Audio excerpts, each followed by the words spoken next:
Alright, hey everyone, welcome to the third training video. Oh wait, gotta roll in my sleeves, trainers roll up their sleeves. So, second training video was on eating healthy.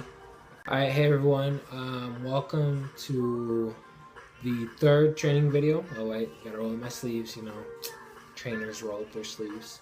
So, second training video was on eating healthy, I think, and this is lesson 3. So this is going to be about teaching children and teens part 1. So let's get started here.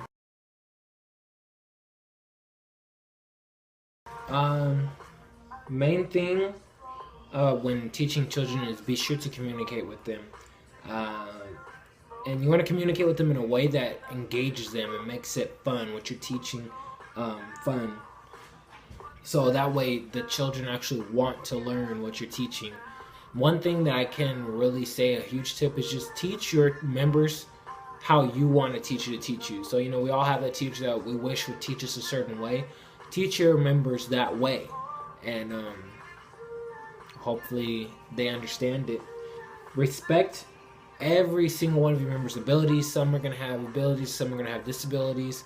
But either way, whether they can do something or they can't do anything, respect their abilities, and always be fair. For teens, it's harder, to teach them. So explain how the topic will benefit them, because some teens won't really be interested unless it benefits them. And so try and explain how whatever you're teaching will benefit them in the future. Always make your expectations clear for teens. Make sure they know what you expect of them, and that way they'll be able to show it to you. Allow or expect them to take personal responsibility for decisions and actions. Let them choose teams, set up equipment, take down equipment, things like that. It'll make them feel like they have a job. They'll be more into the program because they'll have those personal responsibilities.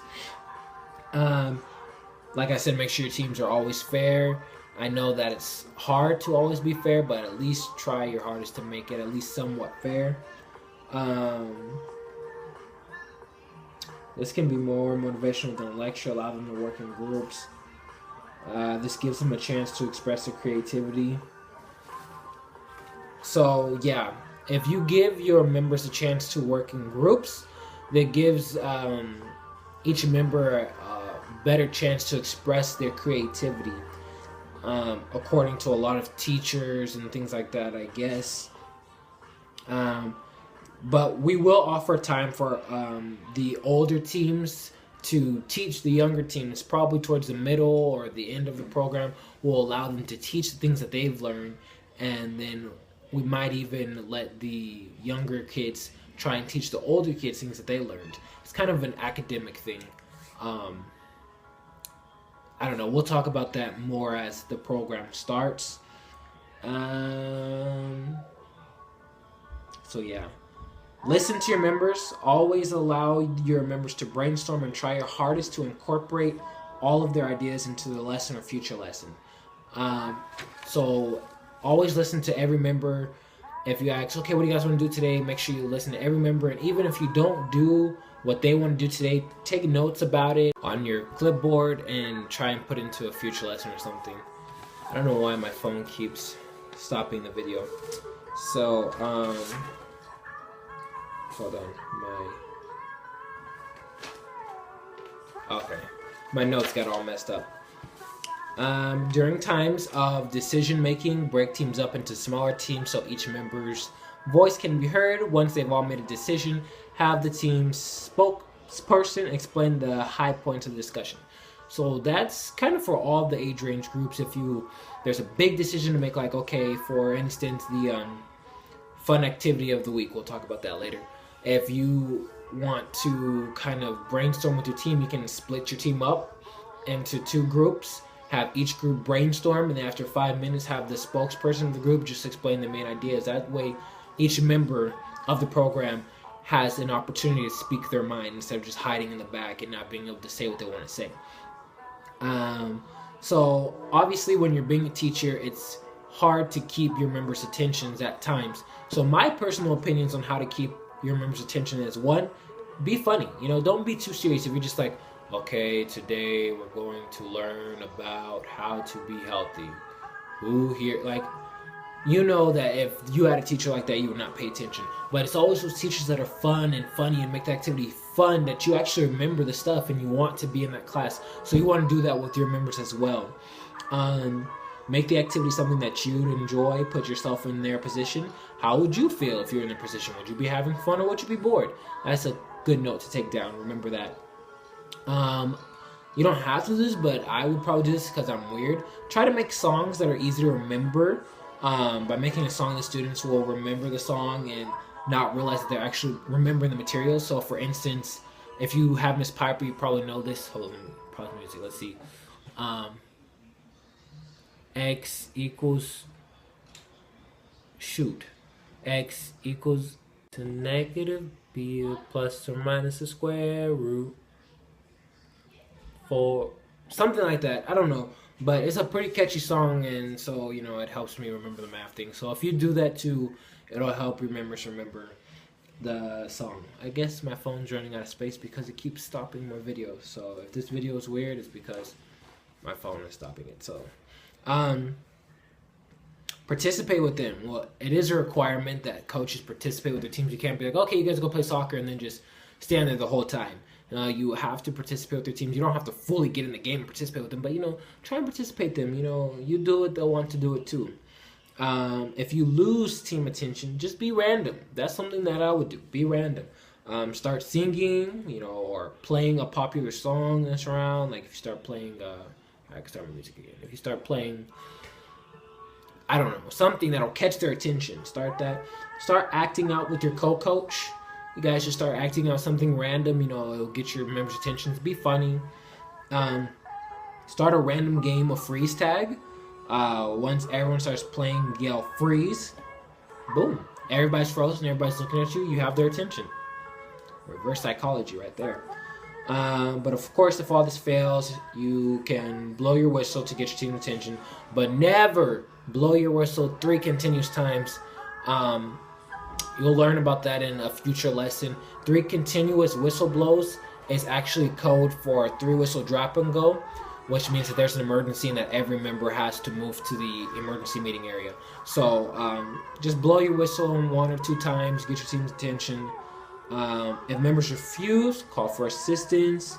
But I would recommend try talking to them first, though. Do not just immediately, hey, you go sit down. No, I don't want to sit down. Then, can I get a coordinator over? Just try to talk to them, pull them aside, be like, hey, tell your co-coach that you're going to go talk to this member. Find out what's wrong, why they're acting that way, and how you can help. It's WWH. WWH. Why they're acting that way, what's wrong, how you can help. We use that a lot in this program. I also found some results for keeping attention through online. Model excitement or enthusiasm for the lesson. So if you seem excited for the lesson, it might make them seem excited for the lesson. I guess that can work. Use visual signals. If your team isn't paying attention, just raise both your hands in the air. Start jumping, touch your toes, etc. Make sure your team knows what the signal means, though. If you just raise your hand in the air, your team is going to look at you like, what the heck is wrong with you? Explain the purpose of the activity and how it will/can help their body if possible. Make sure that everyone can hear you. Place members in a position where you can see/hear them clearly, and it's the same for them. If you can see them and hear them clearly, then that means that they should be able to see you and hear you clearly. But if you can't see them or hear them, then obviously they can't hear or see you either. So always take caution of that. When coaching, look closely at each member. Look for those that look left out or sad or upset, etc. Pull those aside and use the WWH. Find out what's wrong with them. What you can do to help. What was it? What's wrong? Why they're acting that way, and how you can help. So always make sure you look at the facial expressions of every member.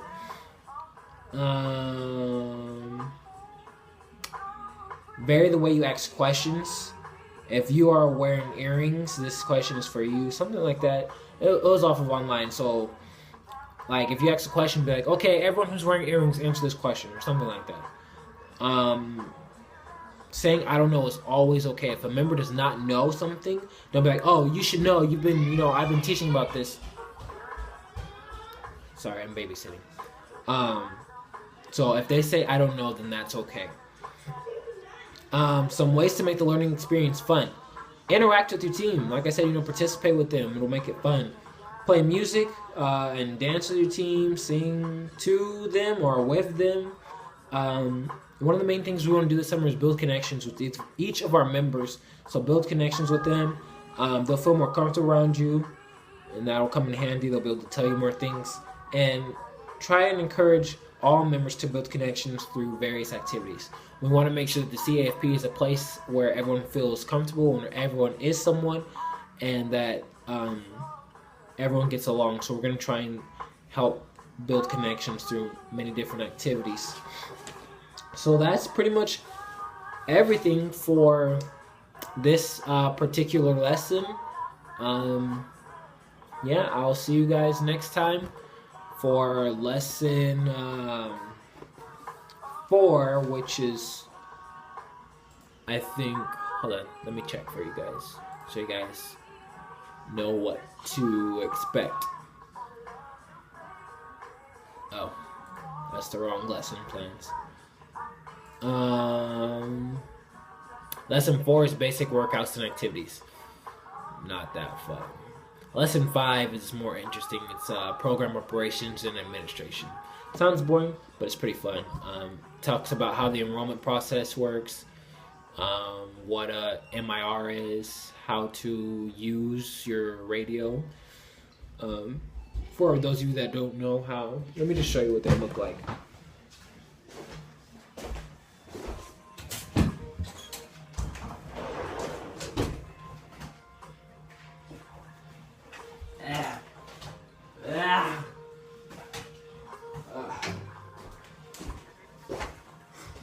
So this is what your guys' radios look like. Pretty cool, huh? This is what my radio looks like. A little different. Yeah, it's different, but it's how your guys' radio looks. Turn it on. Light comes on. Turn it off. Turn it on. Flashlight. Pretty cool. So you guys look forward to that, and I'll see you guys next time.